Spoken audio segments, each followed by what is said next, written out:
একদম unrealistic run Chase. আমরা কি বলবো, পাঞ্জাব ভার্সেস হায়দ্রাবাদের বিরুদ্ধে এই আনরিয়ালিস্টিক রান চেজ দেখা গেল।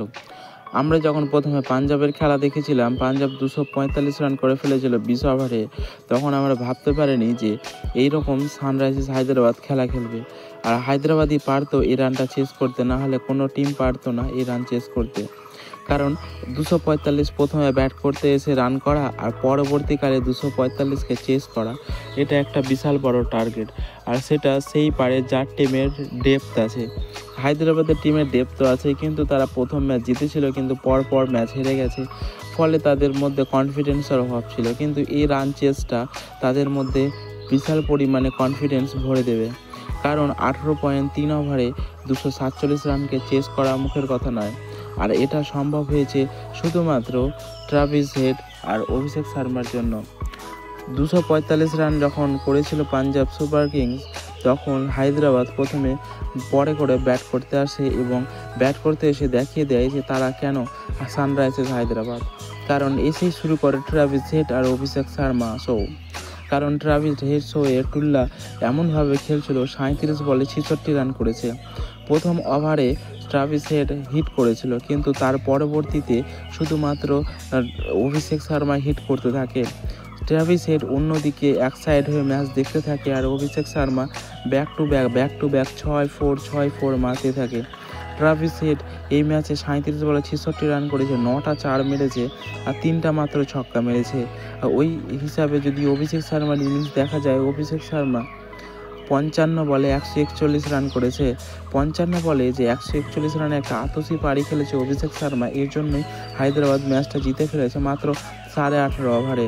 তার 10টা 14 ছিল, 14টা 4 ছিল, মাত্র 14টা 4 ছিল এবং 10টা ছক্কা ছিল।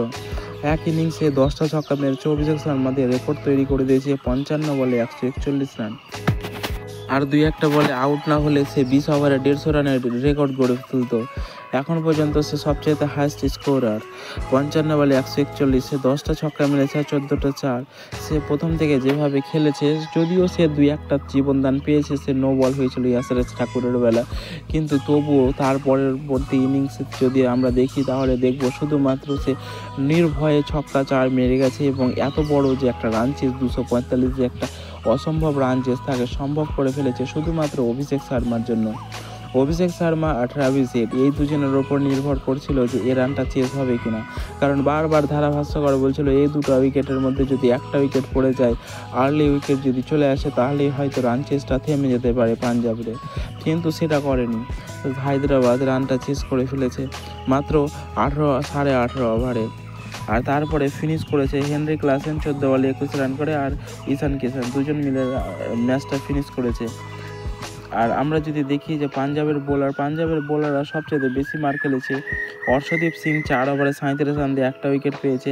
মার্কাস জ্যাকসন 2 ওভারে 39, ইয়াশ ঠাকুর 2 ওভার 3 বলে 40 রান, গ্লেন ম্যাক্সওয়েল 3 ওভারে 40 রান, আর তারপরে চাহেল 4 ওভারে 56 রান, আর শশাঙ্ক সিং 2 ওভারে 27 রান।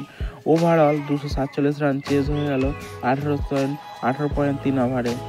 আমরা প্রথমে দেখেছিলাম যে পাঞ্জাব ব্যাট করতে এসেছিল, এবং পাঞ্জাব ব্যাট করতে এসে সে টসে জিতে যে ব্যাট নিয়েছিল শ্রেয়াস আইয়ার, সেটা কেন নিয়েছিল সেটা সে প্রমাণ করে দেয়। প্রিয়াঙ্ক আরিয়া 13 বলে 36 রান করে একটা আতসী পাড়ি খেলেছে, আর পুষ্পিন্দর সিং 23 বলে 42 রান করেছে। সে প্রিয়াঙ্ক আরিয়া 2টা 4 আর 4টা 6 মেরেছে, আর পুষ্পিন্দর সিং একটা ছক্কা 7টা 4 মেরে তারা প্রথম দিকেই তারা 78 রানের পার্টনারশিপ দিয়ে দিয়েছিল পাঞ্জাব সুপার কিংসকে, আর সেটাই ধরে রাখতে পেরেছিল শ্রেয়াস আইয়ার যখন নামে তখন একটা মাত্র প্রিয়াঙ্ক আরিয়া উইকেট দিয়েছিল। শ্রেয়াস আইয়ার মাত্র 36 বলে 82 রান করেছে, 6টা ছক্কা 6টা 4-এর সাহায্যে। নেহাল আধেরা 22 বলে 27 রান করেছে, আর শেষের দিকে ফিনিশ করেছে মার্কাস স্টয়নিস 11 বলে 34 রান। আর শ্রেয়াস আইয়ার এত সুন্দর খেলেছে বলে 245 রান হয়েছে। আর কিন্তু যখন পাঞ্জাব সুপার কিংস 245 রান করে, তখন এই রানটা মনে হচ্ছিল যে চেজেবল না। কারণ 245 রান করতে কিছু না কিছু টাইম তো স্ট্রাগল করবে সানরাইজার্স হায়দ্রাবাদ, কিন্তু তার এরকমও দেখা গেল না। স্ট্রাগল তো দূরের কথা, কোনো উইকেটই ফেলতে পারছিল না।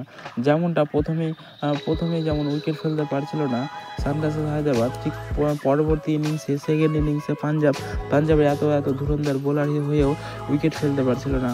উইকেট ফেলতে পারছিল না, ফলেই সে ম্যাচটা হেরে গেছে। পাঞ্জাবের যে 245 রান করেছে এটা এখন তুচ্ছ মনে হচ্ছে হায়দ্রাবাদের কাছে, কারণ হায়দ্রাবাদ 246 রান যেই স্টাইলে করেছে সেখানে পাঞ্জাবের ইনিংস চাপা পড়ে যায়। তো বন্ধুরা, তোমাদের কি মনে হয় যে এবার কি হায়দ্রাবাদ কোয়ার্টার ফাইনালে যেতে পারবে? কমেন্টে অবশ্যই জানাও। আর এইরকম ভিডিও পেতে আমাদের চ্যানেলটিকে সাবস্ক্রাইব